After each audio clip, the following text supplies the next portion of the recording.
자, 여러분, 안녕하세요. 보험지식저장소의 최민수입니다. 자, 오늘은 그동안 좀 미뤄오고 미뤄왔던 공제조합에 관련된 이야기를 좀 해볼까 합니다. 저는 이 공제조합에 대해서 저도 영상을 열심히 찾아봤는데 개인적으로 조금 씁쓸함이 느껴지기는 합니다. 왜 그러냐면 제가 공제조합 출신이기 때문입니다. 저는 개인택시 공제조합 출신이고요. 뭐 유튜브나 블로그상에 보면 너무나 악독한 얘기들만 많이 써져 있어서 제가 몸을 오래 담았던 직장이기 때문에 좀 씁쓸함도 느껴지고 또 아니라고 말씀드리기도 힘든 그런 입장인데요. 아무튼 공제조합 출신이 들려주는 공제조합 이야기라고 보시면 될 것 같아요. 공제조합은 총 6개가 있죠. 일단 버스, 전세버스, 화물, 법인택시, 개인택시, 마지막으로 출범한 게 렌터카 공제조합입니다. 이 중에서 저는 개인택시 공제조합 출신이기 때문에 제가 뭐 다른 공제조합, 그러니까 버스라든가 화물차, 뭐 렌터카 공제조합까지 다 안다고 말씀은 못 드려요. 그런데 아마 구조나 분위기가 좀 비슷한 것 같아요. 크게 다르지 않다 이렇게 보시면 될 것 같고요.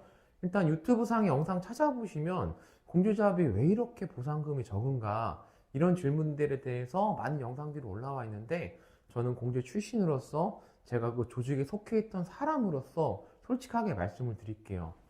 자, 일단 첫 번째로 공제조합은 돈이 없다, 재정 문제 때문에 보상금이 짜다, 이 얘기를 좀 많이 하시는데 완전 틀린 얘기는 아니에요. 왜냐하면 공제조합이라는 회사 자체가 일반 손해보험사에 비해서 규모가 좀 작아요.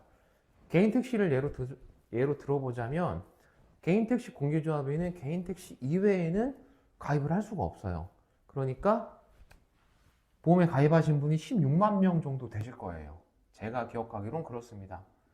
이 정도 되는 보험 가입자를 두고 이제 쉽게 말해서 보험업을 영위를 하는 거죠. 그러다 보니까 규모가 좀 작죠.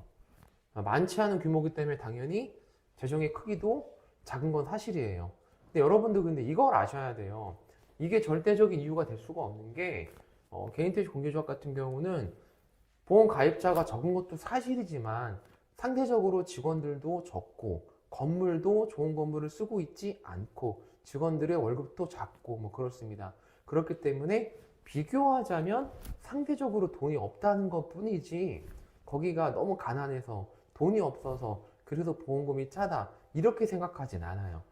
어떤 영상들 보시면 개인택시 공제조합, 그러니까 공제조합은 돈이 없어서 보상금이 짜다 이렇게 이유를 말씀하시는데 저는 그 이유는 그렇게 크지 않다고 봐요. 오히려 제가 지금부터 말씀드리는 부분들이 왜 보험금을 짜게 줄 수밖에 없는지 그 구조에 대한 설명이 될 것 같아요. 왜 그러냐? 자, 공제조합 같은 경우는요, 쉽게 말하면 여기 회장이라는 분이 있어요. 회장. 선거를 합니다. 선거. 제가 다른 공제조합은 모르겠고 개인택시 쪽만 말씀을 드릴게요. 선거를 통해서 선출이 되는데 이 회장님을 누가 선출을 하느냐? 각 이제 지부에 지부장이라는 분이 있어요. 지부장. 이 지부장은 뭐냐? 예를 들어 뭐 충청남도에 지부장 한 분 계시고 뭐 인천에도 한 분 계시고 뭐 경상남도에도 계시고 경상북도에도 계시고 그런 거예요. 그래서 선거를 해서 회장을 뽑아요. 그러니까 다수결로 이제 회장이 선출이 되는 거죠. 이 회사 조직의 구조가 이제 그렇습니다. 그러니까 이 행위 자체는 다분히 정치적인 행위가 이제 포함이 되는 거죠. 이 지부장들은 또 누가 뽑느냐? 이 지부장을 뽑는 게 개인택시 기사님들이에요. 그러니까 구조가 이렇게 되어 있지만 이 개인택시 조합원 한 분 한 분이 지부장을 뽑고 이 지부장님은 회장님을 또 선거로 뽑는 그런 구조이기 때문에 그렇기 때문에 생각보다 이 개인택시 조합원 한 분 한 분의 입김이 정말 막강합니다. 그래서 이분들도 평상시에 개인택시 조합원들의 어떤 눈치라든가 이런 걸 많이 봅니다. 구조가 이렇게 되어 있기 때문에. 그러면 자 보세요. 자, 교통사고가 났을 때 이분들이 사고 접수를 하시는 거잖아요. 이분들이 어떤 피해자가 있고 이 피해자를 보상해 주는 게 담당자가 이렇게 있을 거 아니에요. 담당자. 그러면 보험 접수를 했으면 이 담당자가 피해자한테 어떤 보상을 해주는 관계에 있어서는 이미 유임을 맡기셨으니까 이 담당자는 약관에 맞게, 그죠? 약관에 맞게, 그리고 회사 내부 규정에 맞게 일을 처리한다면 별 문제가 없는 거잖아요. 아무 문제가 없어요. 그런데 그럼에도 불구하고 이 조합원님들이 담당자한테 이렇게 말씀하실 때가 솔직히 좀 많아요. 어떻게 하냐. 합의금 주지 마. 주더라도 조금만 줘. 이렇게 얘기를 해요. 말도 안 되게. 본인들은 교통사고 발생하면 어디 병원 가서 입원해가지고 합의금 왕창 탈 생각만 하시면서 막상 본인들이 가해자가 되면 조합원을 위해서 일을 해야 되니까 너는 조합원을 위해서 일을 해야 되잖아. 그러니까 합의금 최대한 조금만 주던지 주지 말던지 이렇게 말씀하는 분들이 많아요. 그런데 그 말도 안 되는 압박이 왜 통할까요? 이것 때문에 그래요. 이거 선거 때문에 담당자는 이러다 보니까 피해자의 눈치보다는 이 조합원의 눈치를 더 많이 봐요.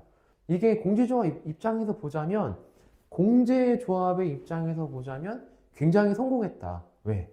조합원의 이익을 대변해야 되는 게 우선 목표인데 조합원의 이익을 우선 대변을 하고 있잖아요. 그죠? 그리고 공제조합이라고 하면 여러분들 이미지가 어떻게 떠오르세요?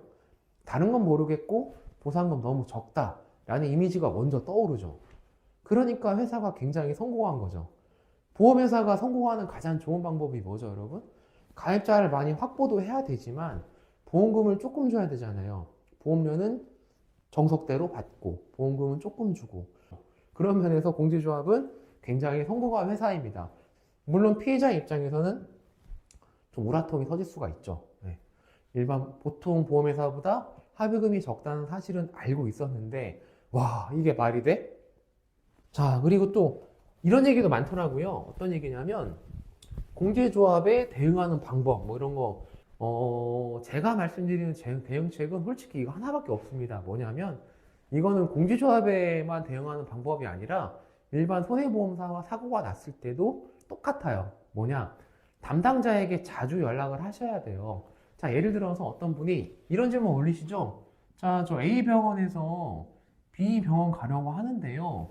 이거 담당자한테 얘기해야 되나요? 이런 질문들을 올리시는데 몰라서 그러시겠죠? 모르는 건 담당한테 다 물어보세요. 왜? 그러면 담당이랑 한 번이라도 더 통화를 하게 되거든요.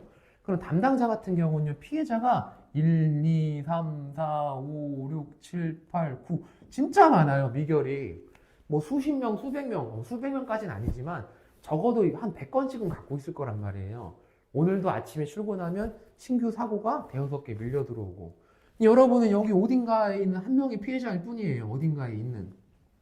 잘 기억 안 나요. 서류 찾아봐야 돼요. 일부러 전화 안 주냐고요? 아닙니다. 되게 바쁩니다. 근데 여러분들이 이런 거 사소한 거 하나하나 담당한테 이렇게 물어보잖아요. 담당자와 여러분의 사이에 이 담당자에게 여러분의 존재를 좀 각인시킬수록 좀 자주 번거롭게 할수록 담당자는 여러분을 더 생각할 수밖에 없어요. 왜요? 왜 그럴까요?